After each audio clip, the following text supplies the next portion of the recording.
नमस्ते, ये आकाशवाणी आहे।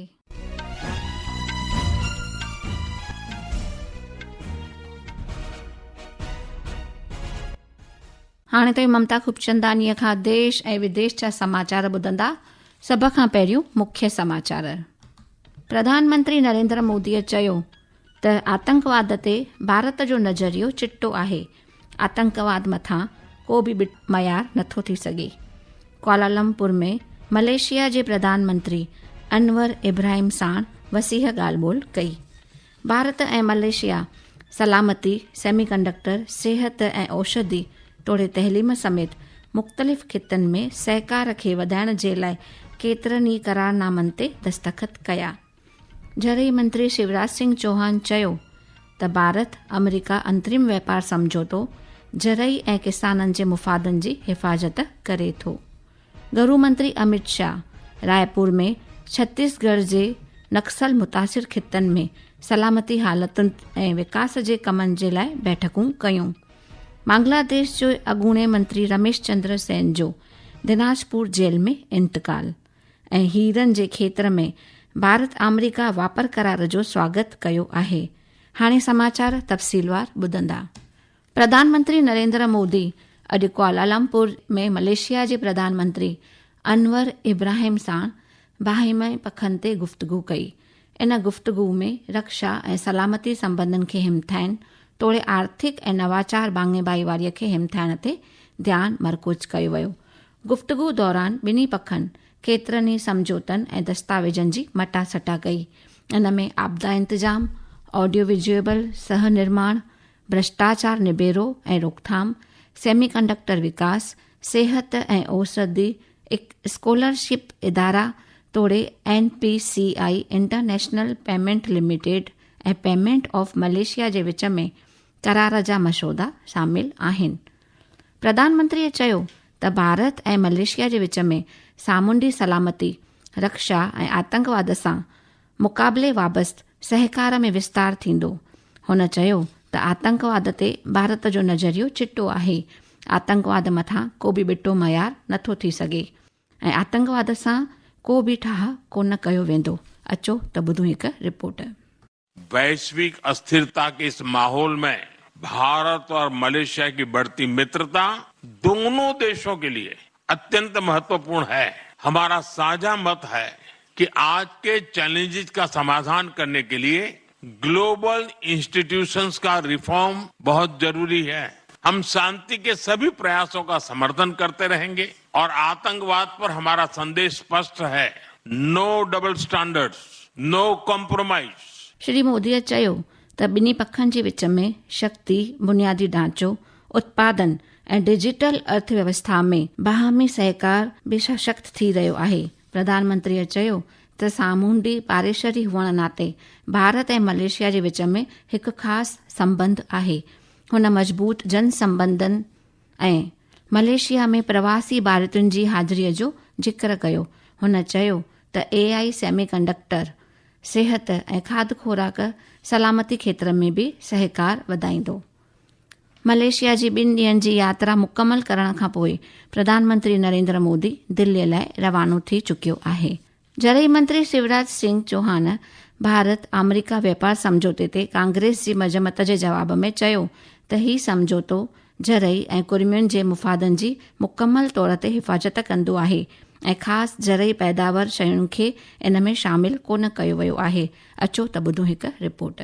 भारत अमेरिका के बीच हुए व्यापार समझौते पर केंद्रीय कृषि मंत्री शिवराज सिंह चौहान ने आज मध्य प्रदेश की राजधानी भोपाल में पत्रकारों से बात की। श्री चौहान ने कहा कि इस डील में भारतीय कृषि की शुद्धता बरकरार रखी गई है। सभी ऐसी वस्तुओं को समझौते के बाहर रखा गया है। आप देखेंगे सोयाबीन, मक्का, चावल, गेहूं, चीनी, मोटे अनाज, पोल्ट्री, डेयरी, केले, स्ट्रॉबेरी, चेरी, खट्टे फल, हरी मटर, काबुली चना, मूंग, तिलहन, इथेनॉल, तंबाकू जैसे उत्पादों पर कोई टैरिफ में छूट नहीं दी गई है। श्री चौहान ने कहा, हकीकत ये है कि जो भी चीजें हमारे किसानों की ताकत हैं, उन सबको इस समझौते से बाहर रखा गया है। अभिनव गोयल, आकाशवाणी, भोपाल। होड़ा वाणिज्य ऐं व्यापार मंत्री पीयूष गोयल चयो त भारत अमेरिका अंतरिम व्यापार समझौतो बेरियाव, न्याय सां ठहकंदड़ ऐं संतुलित आहे। तोड़े कुर्मियुनि जे मुफ़ादनि जी हिफ़ाज़त खे यकीनी बणाए थो। नई दिल्लीअ में हुन जनाब चयो त इन करारनामे जो मक़सदु बरआमद खे ओॾ ॾियणु, रोज़गार सृजण ऐं मुल्क खे साल 2047 जे विकसित भारत जे मक़सद ते अॻिते वठी वञण जो आहे। अचो त ॿुधूं हिकु रिपोर्ट।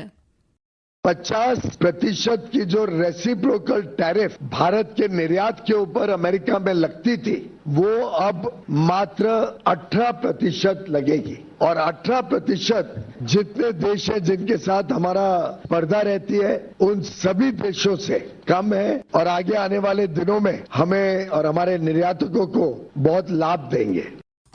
ही समाचार तव्हीं आकाशवाणी तां ॿुधी रहिया आहियो। वधीक समाचारनि जी तफ़सील जे लाइ तव्हां असांजी वेबसाइट news.on.air.gov.in खे फॉलो करे सघो था। ही ख़बरूं तव्हां असांजी YouTube channel air news Gujarat ते ॾिसी ऐं ॿुधी सघो था।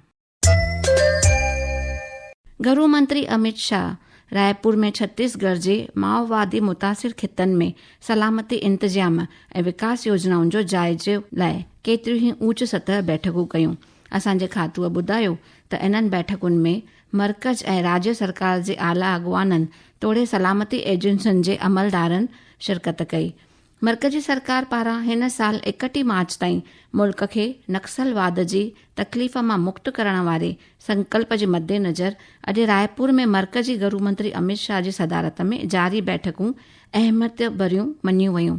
अचो त ॿुधूं हिकु रिपोर्ट। केंद्र सरकार द्वारा इस वर्ष 31 मार्च तक देश को नक्सलवाद की समस्या से मुक्त बनाने के संकल्प के मद्देनजर आज रायपुर में केंद्रीय गृह मंत्री अमित शाह की अध्यक्षता में हो रही बैठकें काफी महत्वपूर्ण मानी जा रही हैं। इन बैठकों में संभवतः माओवादियों के बचे खुचे नेटवर्क पर अंतिम प्रहार की रणनीति तय की जाएगी। इसके साथ ही नक्सल प्रभावित रहे इलाकों में अधोसंरचना के विकास के साथ ही विभिन्न विकास परियोजनाओं और कल्याणकारी योजनाओं को प्रभावी तरीके से लागू करने का रोड मैप भी तैयार किया जाएगा। विकल्प शुक्ला, आकाशवाणी समाचार, रायपुर। हीरन जे खिते भारत अमेरिका वापारी करार जो स्वागत कयो आहे। मुंबई में आयल हीरा फर्म जे मालिक दिनेश लखाणीअ आकाशवाणी समाचार सां ॻाल्हि ॿोल में चयो त इन वापार सां हीरा खेत्र में कमु कंदड़नि जे 10 लखनि खां वधीक माण्हुनि खे अनेक लाभ हासिल थींदा। हुन चयो त ढल में कमीअ सां रवानगीअ खे ओॼ मिलंदी ऐं जेवरनि जे खेत्र में रोज़गार जा नवां वज सृजण थींदा। दिनेश लखाणीअ इन समझौते खे विकसित भारत जी यात्रा में हिकु अहम कदम करे ॼाणायो। बांग्लादेश जो अॻूणो पाणी वसील मंत्री ऐं अवामी लीग जो आला अॻवान रमेश चंद्र सेन जी दिनाजपुर जिला जेल जे हिरासत दौरान मौत थी। हू जनाब 85 वरियनि जो हो। दिनाजपुर जिला जेल जे सुप्रिंटेंडेंट फरहाद सरकार मौत जी तस्दीक कंदे चयो त कानूनी कार्यवाहियूं मुकमल थियण बैदि मण खे कुटुंबियुनि खे सौंपियो वेंदो। रमेश चंद्र सेन खे 5 अगस्त सियासी उथल पुथल खां पोइ दर्ज मामलनि जे सिलसिले में 16 अगस्त 2024 ते संदसि घर खां गिरफ़्तार कयो वियो हो। हिमाचल प्रदेश में अवामी इम्तिहान गैर मनसफ़न ज़रियनि जो रोकथाम नियम 2025 सुभाणे खां लागू थी वेंदो। मुख्य समाचार हिकु भेरो ॿीहर ॿुधंदा। प्रधानमंत्री नरेंद्र मोदीअ चयो त आतंकवाद ते भारत जो नज़रियो चिट्टो आहे। आतंकवाद मथां को बि मयार नथो थी सघे। कुआलालंपुर में मलेशिया जे प्रधानमंत्री अनवर इब्राहिम साण वसीह ॻाल्हि ॿोल कई। भारत ऐं मलेशिया सलामती, सेमीकंडक्टर, सिहत ऐं औषधि तोड़े तहलीम समेत मुख़्तलिफ़ खितनि में सहकार खे वधाइण जे लाइ केतिरनि ई करारनामनि ते दस्तख़त कया। ज़रई मंत्री शिवराज सिंह चौहान चयो त भारत अमेरिका अंतरिम वापार समझौतो ज़रई ऐं किसाननि जे मुफ़ादनि जी हिफ़ाज़त करे थो। गृह मंत्री अमित शाह रायपुर में छत्तीसगढ़ जे नक्सल मुतासिर खितनि में सलामती हालतुनि ऐं विकास जे कमनि जे लाइ बैठकूं कयूं। बांग्लादेश जो अॻूणे मंत्री रमेश चंद्र सेन जो दिनाजपुर जेल में इंतकाल ऐं हीरनि जे खेत्र में भारत अमेरिका वापार करार जो स्वागत कयो आहे। मूंखे ॾींदा इजाज़त। नमस्ते।